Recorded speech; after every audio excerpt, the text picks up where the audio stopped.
nga okyekumidde ku Pro Jan Media TV ekyo nkugamba kyokola kyekisinga kyokola kyamaanyi okubanga okyatwekumiddeku wano ku Pro Jan Media TV yennyini kubanga ekutuusaako amawulire agakagwawo agakwatagana ku baserebu bo sinakindi okubanga tukutuusaako n'ebifwa ebweru w'eggwanga nawane eno wennyini olunaku olwaleero agakagwa ku mmeeza zaffe eza Pro Jan Media TV gatulaze nti MC Katsi omukozi omu ku TV station M1 eno e Uganda eyali muganzi wa muyimbi Philmuton kitulaze nti enkaayana zaabwe tezinnaggwa oluvannyuma lwa MC Katsi okubanga yalangira Philmuton n'amugamba konsuddewo ogenda kuba obonabubonyi era essaawa zinene kitulaga nti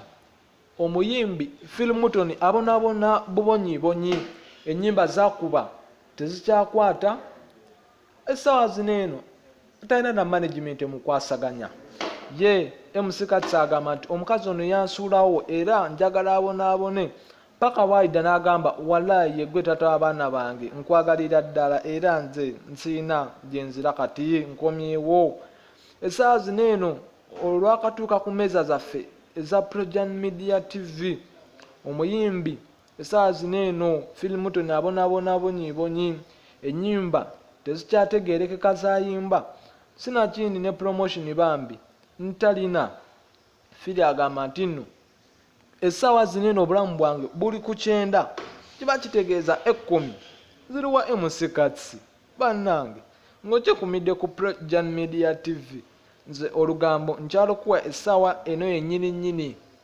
ye yavuddeyo ate n'ategeeza abantu nti MC Katsi ye tata abaana bange naye ate era essaawa zino obulamu bwange tebuli bulungi Philmuton y'omu ku bayimbi abaali baagalibwa nnyo wano eno mu ggwanga Uganda era Philmuton y'omu ku bayimbi abaali bakyasinze okuba nga babuukingwa